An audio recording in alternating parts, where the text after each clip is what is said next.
You have tried everything.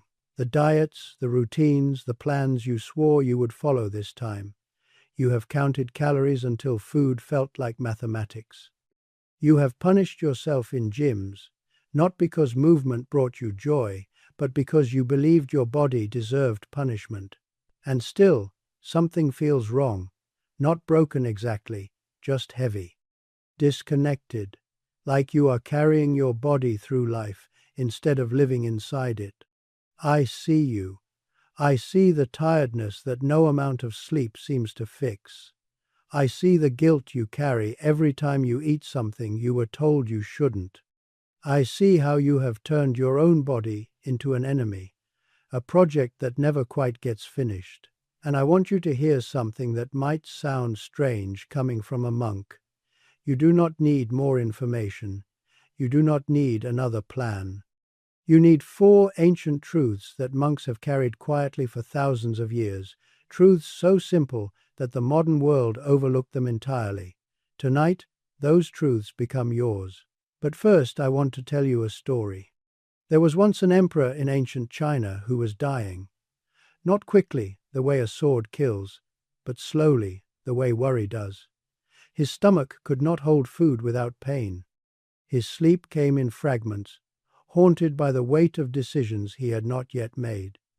His body, which had once carried him into battle, now felt like a cage he could not escape. And so he did what powerful men do. He summoned the finest physicians in the land. They came from every province. They brought herbs from mountains most people will never see.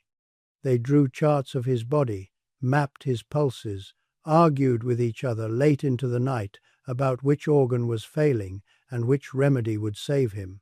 The emperor's table overflowed with medicines. His days became a ritual of treatments, and still he grew worse. Then someone whispered a rumor. In the mountains, 3 weeks' journey from the palace, there lived a monk who was 120 years old. His eyes were still clear, his hands were still steady. He walked 5 miles each morning before sunrise, and his laughter could be heard echoing through the valley like a bell. The emperor sent for him immediately. When the monk arrived, the court physicians looked at him with suspicion. He was small, plainly dressed, unremarkable in every way except for the quiet stillness in his eyes. The emperor, propped up on silk cushions, wasted no time. "Tell me your secrets," he said. "What herbs do you take? What exercises? What ancient formula has kept death from your door?" The monk smiled the way someone smiles when a child asks why the sky is blue. He said, "I eat when I am hungry. I stop when I have had enough. I sleep when the sun sleeps. I move my body because movement is beautiful, and I breathe as though each breath matters, because it does." The room went silent. Then the emperor's chief physician laughed. "That is not medicine," he said. "That is nothing." The monk looked at the physician. Then he looked at the emperor, surrounded by his towers of remedies and charts and prescriptions, and he said something that no one in that palace ever forgot. "You are right. It is not medicine. Medicine is what you need when you have forgotten how to live." The emperor dismissed the monk that afternoon. He returned to his physicians, his formulas, his complicated war against his own body. 10 years later, the emperor was dead. The monk lived another 40 years. Now, I want you to notice something. How many apps are on your phone right now that track your body? How many diets have you started and abandoned? How many nights have you lain awake, exhausted but unable to sleep, your mind still grinding through tomorrow's problems? How many times have you eaten not because you were hungry, but because you were sad or bored, or because the clock told you it was time? You are not the emperor because you are dying. You are the emperor because you are surrounded by complexity and starving for something simple. And here is what I need you to understand before we go any further. What I am about to share with you are not tips from a magazine that will be forgotten by next month. These are practices that have kept monks healthy, clear, and at peace for longer than most nations have existed. They work not because they are clever, but because they are true. 4 rules, 4 truths. And by the time we reach the end, something inside you will feel different. Not because I gave you something new, but because I helped you remember something very old. The first rule: eat like a monk. In every monastery I have studied, in every tradition across every century, there is one practice that is almost universal. Monks eat in silence, not because speaking is forbidden, but because when you eat in silence, something remarkable happens. You actually taste your food. You feel it enter your body. You notice the exact moment you have had enough. You feel the difference between hunger and habit. I have watched monks live this way for decades.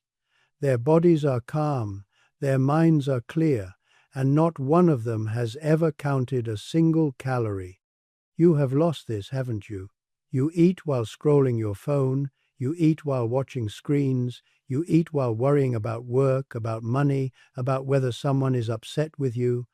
Your mouth is chewing, but your mind is somewhere else entirely. And then the plate is empty and you feel nothing. No satisfaction, no nourishment, just a vague heaviness and a whisper of guilt. Isn't it so? There is a story about a young novice who entered a monastery for the first time. On his first evening, the monks sat together for dinner. No one spoke, no music played. There was only rice, vegetables, and tea. The novice thought this was punishment. He thought silence at meals was a form of discipline, a way to make him tougher. But on the third evening, something shifted. He tasted the rice. He truly tasted it for the first time in his life. The grain, the warmth, the quiet sweetness that only presence reveals. And he began to cry. Not from sadness, from recognition. He had been eating for 20 years and had never actually been there for a single meal. This is what I mean when I say eat like a monk. I am not telling you what to eat. I am not giving you a list of approved foods. I am asking you to actually be present when you eat. Put the phone down. Turn the screen off. Sit with your food as though it matters, because it does. And here is the part that will change everything. Stop when you are enough. Not when the plate is empty. Not when the clock says the meal is over. When your body, your actual body, says I have what I need. In Okinawa, one of the longest-lived communities on Earth, they have a phrase, hara hachi bu. It means eat until you are 80% full, not stuffed, not still hungry, just enough. Monks discovered this thousands of years ago, not through science, but through listening, through being quiet enough to hear what the body was actually saying. You are allowed to enjoy food. You are allowed to eat slowly. You do not have to finish everything on the plate because someone once told you that was the rule. That rule was never yours. The second rule: move without violence. I want you to think about how the modern world talks about exercise. Crush it, destroy your workout. No pain, no gain. Beast mode. The language is war. And you have been at war with your body for so long that you do not even notice it anymore. You punish yourself with movement. You use exercise as payment for food you feel guilty about eating.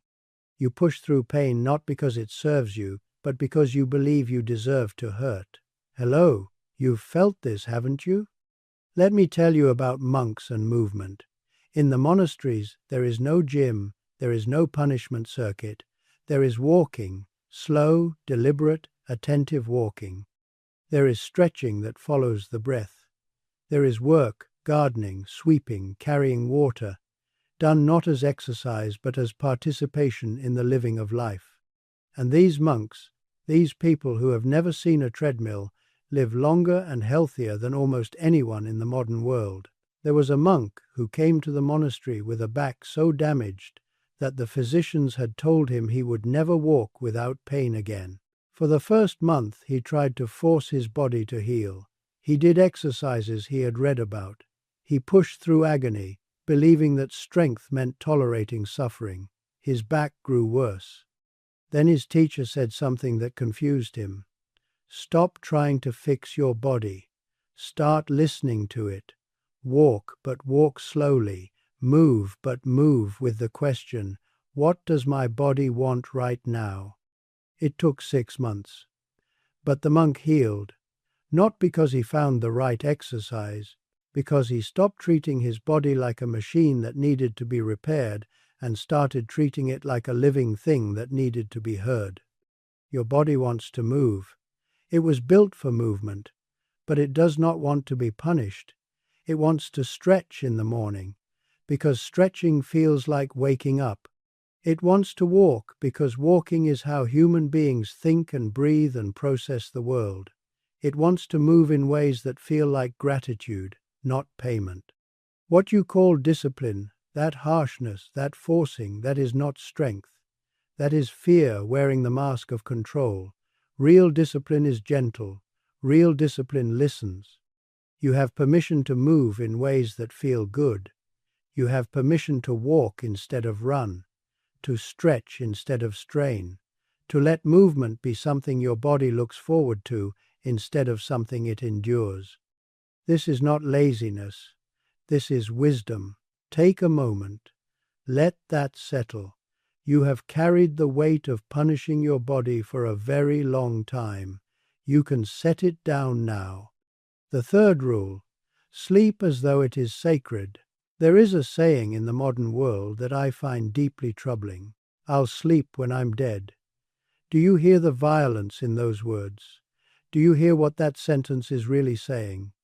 It is saying that rest is weakness, that your body's need for sleep is an inconvenience, that the way to succeed is to override the most basic need your body has. You know what happens when you believe this. You lie awake at 3 in the morning, body begging for rest, mind running in circles, and you feel like a failure for not being able to do the one thing every living creature on earth does naturally. In Zen monasteries, there is a bell. You have probably heard of the bell that rings for meditation. But there is another bell. It rings in the evening, and it rings for sleep with the same reverence, the same sacredness, the same weight, because in that tradition, sleep is not the absence of productivity. Sleep is the completion of the day. It is the body's meditation. It is the mind's way of composting everything you've experienced into wisdom. When did you stop treating sleep as something worthy of respect?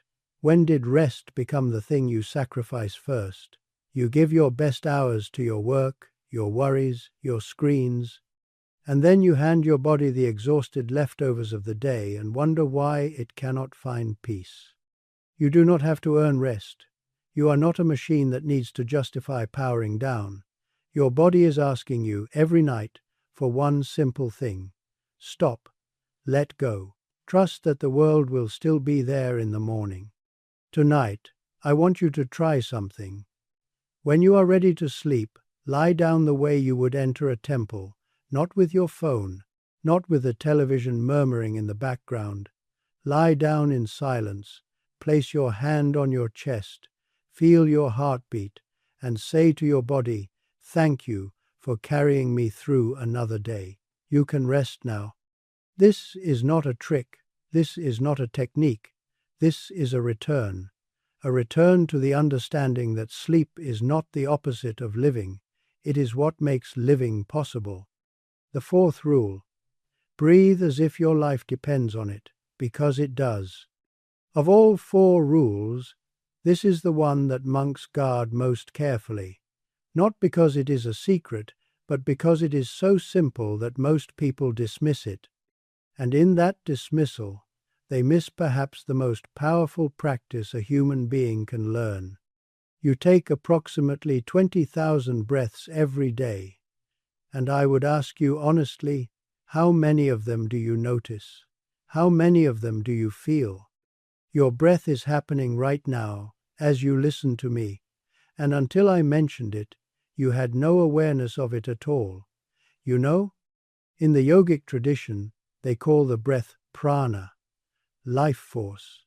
Not oxygen, not air, but the actual energy that animates your body. And they discovered something remarkable thousands of years ago. The way you breathe changes the way you feel.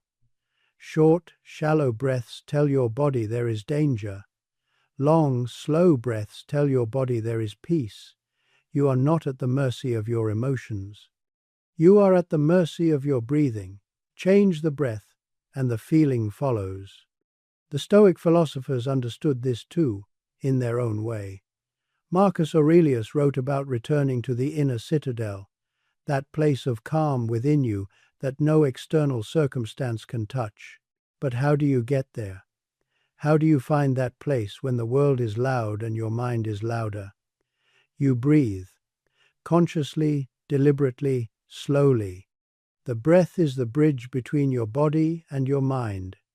It is the one function that is both automatic and voluntary, which means it is the doorway, the place where choice enters the body. You are allowed to pause. You are allowed to breathe slowly in a world that demands you move fast. You have permission to stop and feel yourself breathe, even if nothing around you stops with you. So right now, wherever you are, take one breath with me, just one. Breathe in slowly through your nose. Feel your chest expand. Feel your belly rise. Hold it gently at the top and release. Slowly, completely. Feel your shoulders drop. Feel your jaw soften. That is not relaxation. That is you, arriving in your own body, perhaps for the first time today. Monks do this not once a day or 10 times a day. They do it constantly. Every breath is an opportunity to come home. Every exhale is a letting go. And over time, this practice rewires something deep inside you. The anxiety loosens. The racing mind slows. Not because the problems disappear, but because you are finally anchored in something real while the problems move around you like weather. You do not need a mountain for this. You do not need incense or silence or the perfect moment. You have 20,000 breaths today. Start by making 10 of them conscious. That is enough. That is the beginning. So, let us gather these 4 rules together. Eat with presence, move with kindness, sleep with reverence, breathe with awareness. Say them again in your mind. Feel how simple they are. Feel how ancient. And now I want you to remember the emperor. He had every remedy in the world, and none of them could save him. He surrounded himself with complexity because he believed the answer had to be as complicated as his suffering. But the monk knew something the emperor could not accept. The body does not need to be conquered. It needs to be listened to. It does not need a war. It needs a homecoming. You are not the emperor anymore, not after tonight, because now you have the monk's answer, and unlike the emperor, you are wise enough to hear it. Your body is not your enemy. It has never been your enemy. It has been carrying you faithfully through every hard day, every sleepless night, every moment of neglect and punishment, and it has never once stopped working on your behalf. Your heart beats without you asking. Your lungs fill without your command. Your body has been loving you even when you could not love it back. You are not broken. You have never been broken.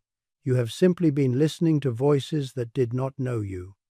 Tonight, I am asking you to listen to the one voice that has always known you, your own body. It has been speaking to you your entire life, in hunger, in tiredness, in the ache that tells you something needs to change.